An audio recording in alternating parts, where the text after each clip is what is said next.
Hey guys, today I'm showing how I made this sewing machine mat with ruffles. It's so cute and allows me to easily slide my sewing machine across my workspace. I have the supplies you'll need on the screen if you want to screenshot. First, I measured my machine. You want to get the total length and width of your machine. My machine was 16 inches by 18 inches, and I didn't want my mat to extend any further out from my machine. I just wanted to barely have it peeking out before the ruffles started and fluttered out around it. So I only added 1 extra inch for seam allowance and overhang when cutting my fabric. If you want your mat to peep out more than mine, add however much extra to your dimensions when cutting yours.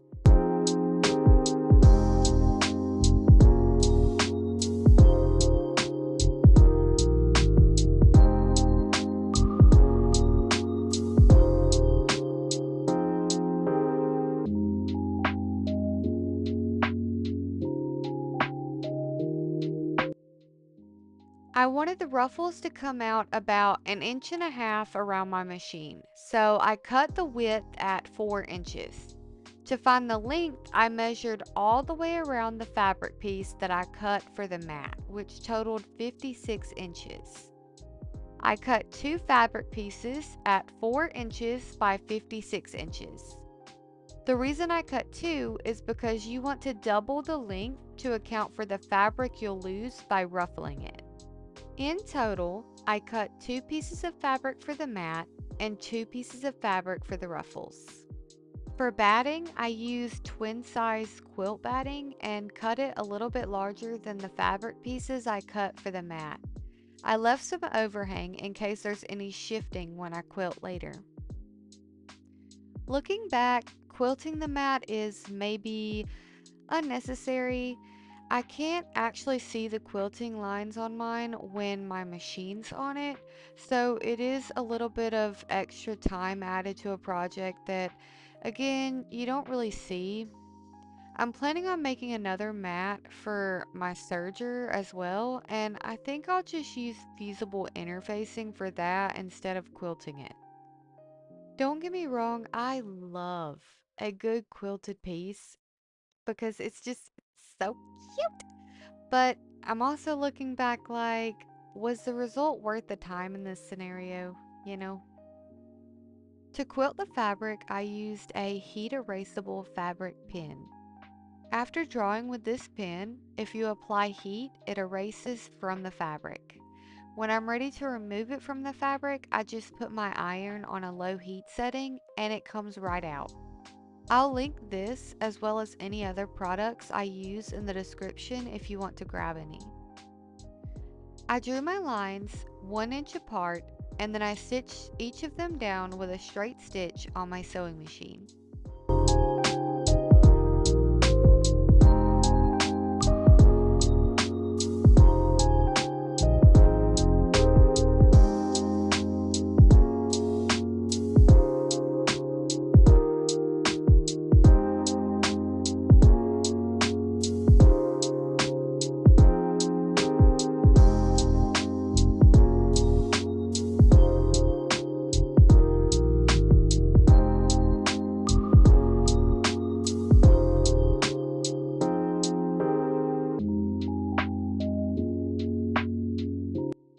After that, I drew another row of lines going the opposite direction of the lines I just stitched, 1 inch apart as well, and then I stitched them the same way.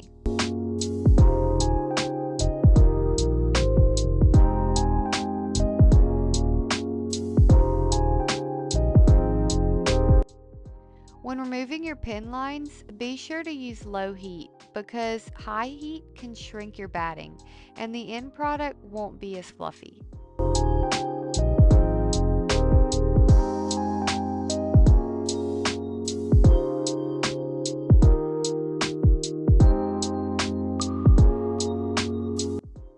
To make the ruffles, I folded the fabric hot dog style and ironed it. You can skip ironing, but it helps me get a neater finish, so I usually don't. There's a lot of steps like this that I wanted to skip through a lot as a beginner. I just wanted to get to the end. And sometimes I am still a little antsy, like, let me see the finished product. But for the most part, I try to just enjoy each step of sewing, no matter how redundant it seems. I cut on my music, or an audiobook, or a comfort show, and I just vibe. Once my fabric was ironed, I stitched each of the two ends. I used a straight stitch at a 1/4 inch seam allowance and then trimmed the edges.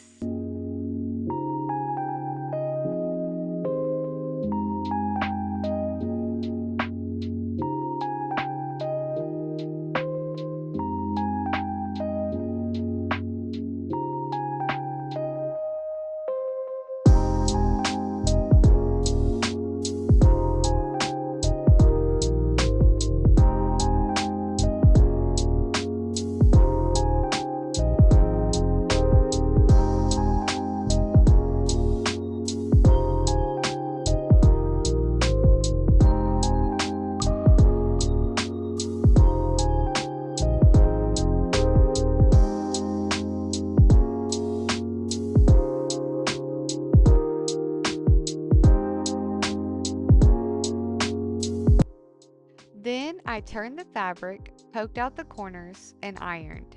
I did this with both pieces of fabric that I cut for the ruffles.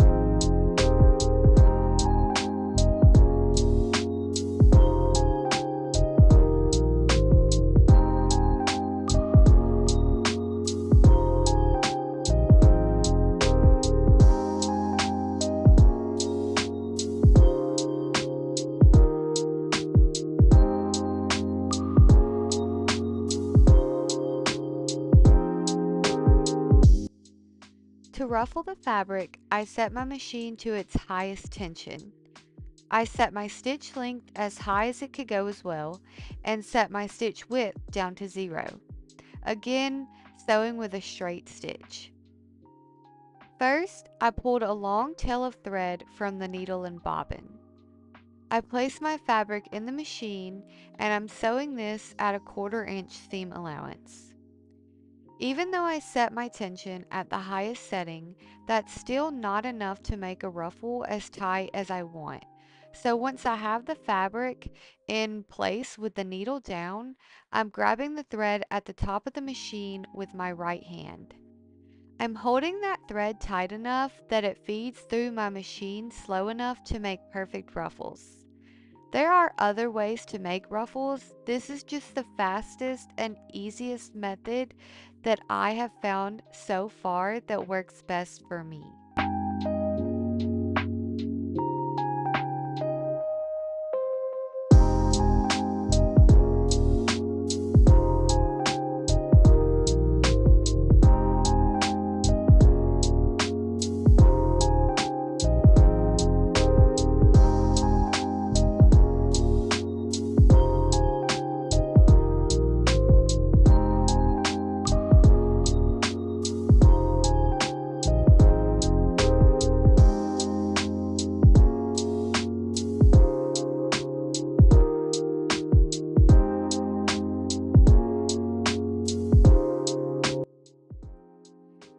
This is a visual of how I lined up my ruffles to base them onto one of the quilted pieces of fabric.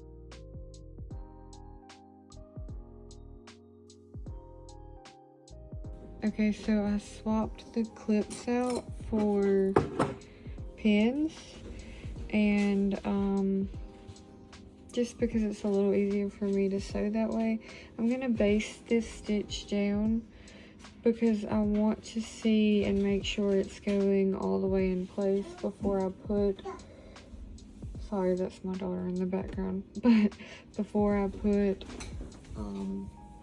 sandwich it.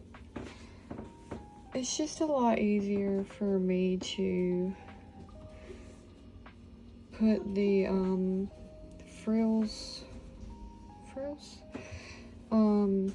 ruffles in place with a basting stitch before I put this one on top, because I don't know, I always mess this part up, so I just want to be careful with it. And another thing that I did was I went around and pinned the corner pieces down also, as you can see, because I want to make sure I do not get them caught up. Oh, baby girl, what's wrong? I just want to make sure I don't get them caught in this stitch when I sew around. So yeah, I have these little parts pinned. I'm gonna go stitch all the way around now. I basted the ruffles at a 1/4 inch seam allowance. Then I placed the other piece of quilted fabric on top. The 2 quilted pieces should be facing right sides together with the ruffles sandwiched in between them. Pin or clip in place, leaving a gap large enough for turning. Then sew at a 1/4 inch seam allowance. Trim edges, clip corners, and turn your project.